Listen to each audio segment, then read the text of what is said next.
تو یہ عمران خان صاحب کی جو گورنمنٹ آ گئی ہے نا پی ٹی آئی کی گورنمنٹ بیسیکلی از ڈسٹرب، اس میں کوئی دو رائے نہیں ہے.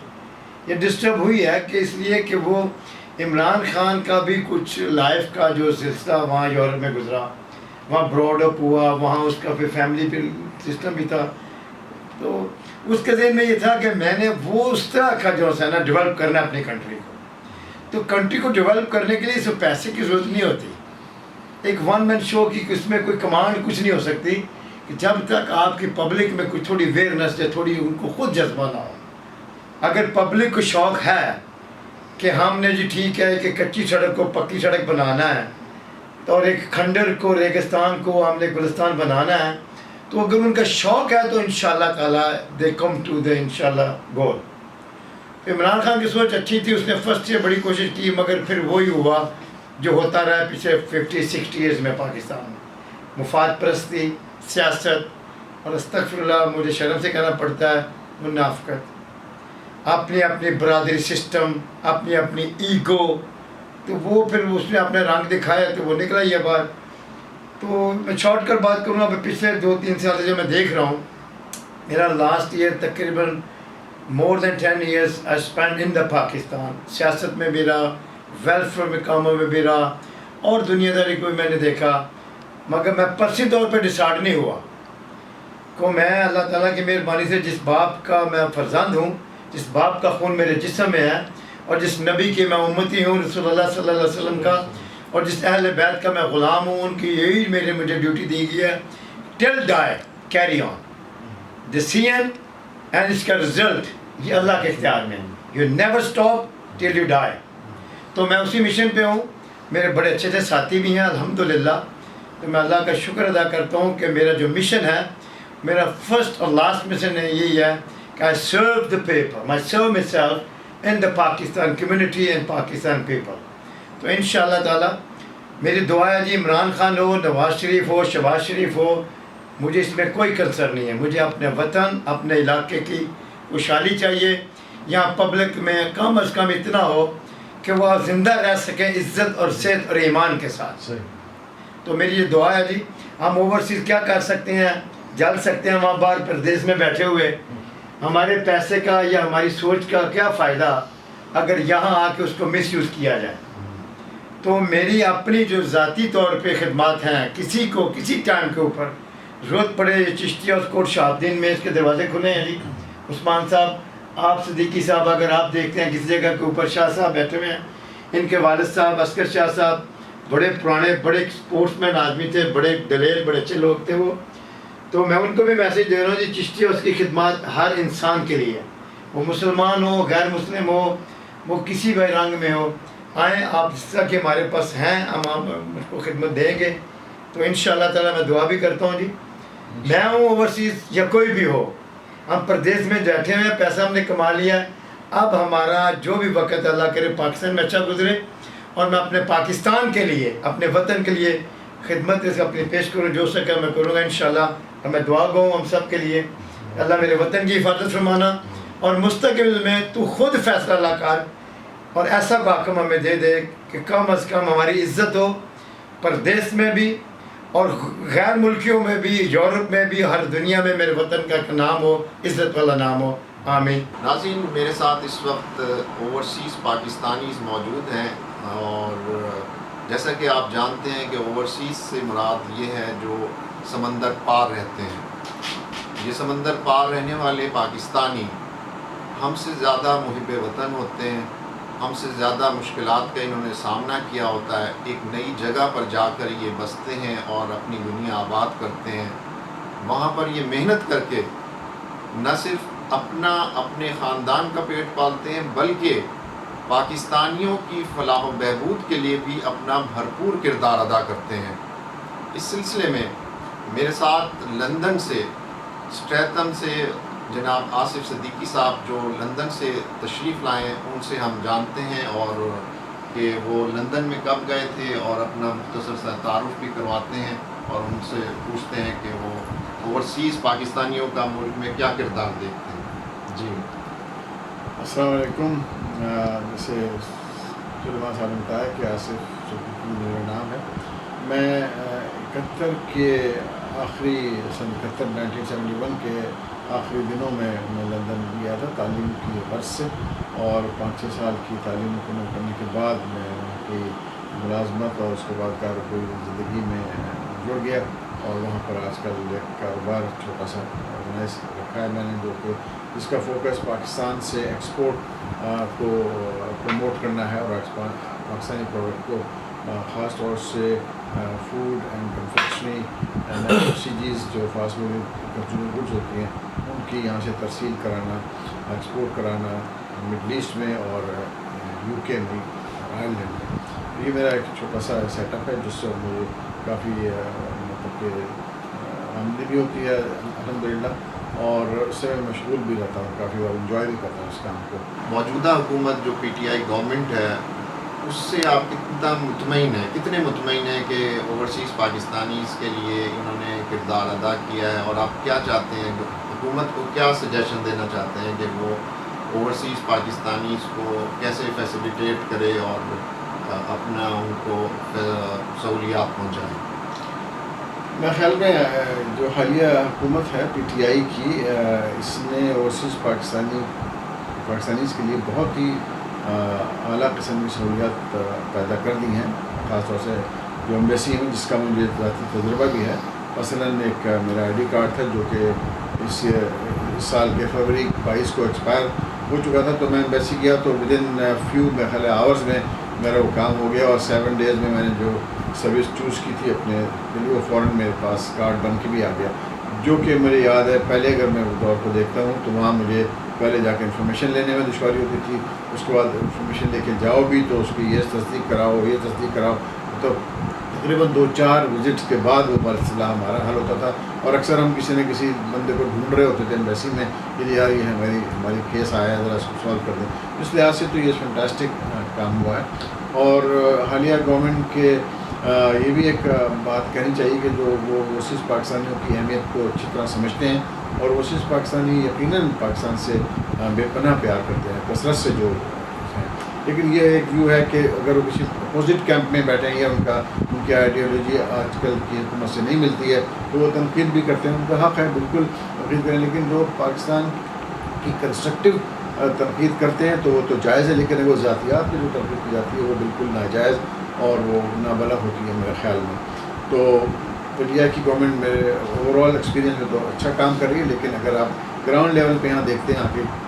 گلی کوچوں میں جا کے اور اپنے دوست احباب سے ملتے تو وہ ان سے نگیٹو وائبس ملتی ہیں ہمیں۔ ہم کیونکہ باہر رہتے ہیں تو ہمیں وہ سمجھ آتی ہے بات کہ یہاں کے لوگوں کو معاشی مسائل ہیں، مہنگائی کے مسائل ہیں، اور جابس امپلائمنٹ کے مسائل ہیں، وہ فیس کر کے یہاں پر وہ تنگی تو ہے، اور پاکستان خود ایک انڈر ڈیولپ کنٹری ہے اور ڈیولپنگ کنٹری کی طرف بڑھ رہا ہے، یہاں بھی بہت گنجائش ہے کام کرنے کی۔ تو حالیہ گورنمنٹ ان حالات میں جس بھی طریقے سے محنت کر رہی ہے، فوکس کر رہی ہے، ان کو کئی محاذ پہ لڑنا پڑ رہا ہے۔ ایک تو ہے کہ جو کہ سیاسی دشمنی کا ماحول پاکستان میں پایا جاتا ہے، جہاں پہ ہم ایک دوسرے کو ختم کرنے کے ہر وقت تیار رہتے ہیں۔ آج کل جو سیاسی ڈرامہ ہو رہا ہے پورے پاکستان میں، جس کا فوکس روزانہ صبح شام ہم سنتے رہتے ہیں، اور رات بھر جو ٹی وی پہ تبصرہ نگار اپنی رائے دیتے رہتے ہیں، اس سے ہمیں اندازہ ہوتا ہے کہ کیا سیاسی ہیٹ اپ کیسی اس ملک میں آج کل ہے۔ اور یہ ایک بہت افسوس ہے، بلکہ افسوسناک بات ہے، کیونکہ کیوں یہ لوگ ملک کی بڑی تعمیر کی طرف کیوں نہیں سوچتے، یہ اچھے ماحول کو کیوں نہیں پیدا کرتے جس سے نوجوان طبقہ اس سے فائدہ اٹھا سکے، جو اس سے لرن کر سکے، وہ جو کچھ سیکھ سکے، اور اپنے آنے والے دنوں کو اور اپنے آنے والے بچوں کے لیے کچھ بنیاد ڈال سکے۔ یہ ایک یہاں پر المیہ ہے۔ بہرحال یہ ملک ہے ہمارا، ہم تھوڑا تھوڑا اس پہ ہاتھ اپنی طرف سے بٹاتے رہیں، گائیڈنس دیتے رہیں، تو کوئی نہ کوئی ہماری آواز کو اچھی آواز سمجھ کے سن لے گا اور شاید صحیح راستے پہ آ جائے گا۔ تو جی ناظرین، اس وقت ہمارے پاس اسد شاہ صاحب موجود ہیں جو اوورسیز پاکستانی ہیں، اور ان کا پاکستان میں بھی سرونگ کے لحاظ سے بہت تجربہ ہے۔ ہم ان سے جاننا چاہیں گے کہ اوورسیز کے طور پر یہ پاکستانیوں کو انہوں نے کیسا پایا جو بیرون سعودی عرب میں رہائش پذیر ہیں، اور وہاں پر انہوں نے پاکستانی کمیونٹی کو کیسا پایا۔ جی السلام علیکم، میں جناب اسد شاہ، اسی شاہدرہ جہاں آج ہم بیٹھے ہوئے ہیں سہیل اقبال صاحب کے پاس بیٹھے ہیں، آصف صدیقی صاحب ہمارے ساتھ ہیں، چشتی ہاؤس اور چشتی ہاؤس جو اس وقت میرا خیال ہے کہ میں 25 سال بعد اپنے اسی آبائی علاقہ میں آیا ہوں، اور مجھے بڑا خوشی محسوس ہو رہی ہے کہ یہاں پہ ماشاءاللہ انہوں نے ایک بہت آرگنائزڈ قسم کا سسٹم بنایا ہے۔ آپ لوگ یہاں پہ آئے ہیں اور دیکھیں کہ یہاں کے لوگوں کے لیے ویلفیئر کا جو کام کرنے کے لیے اور ان کے مسائل کو حل کرنے کے لیے جو لوکل ایک سسٹم انہوں نے سارا آرگنائز کیا ہوا ہے، اور اس کے ساتھ ساتھ جو ہماری اپنی ذاتی زندگی ہے جس میں ہم پہلے یہاں جو گزار چکے ہیں، کافی عرصے سے ہم یہاں پہ رہے ہیں۔ اس سے پہلے میرے والد صاحب، میرے دادا جو پاور ہاؤس میں یہاں پہ as A S S O تھے، سب اسٹیشن آفیسر تھے جب ڈی سی بجلی انٹروڈیوس ہوئی ہے پاکستان میں۔ اس کے بعد ہمارا مین پہ جی ٹی روڈ پہ گھر ہے آبائی، اور والد میں یہاں پہ جو سائیکلسٹ تھے پاکستان ویری فیمس میں، اور ویری فیمس اولمپئن بھی تھے، ویری فیمس۔ تو انہی کے حوالے سے بھی، اور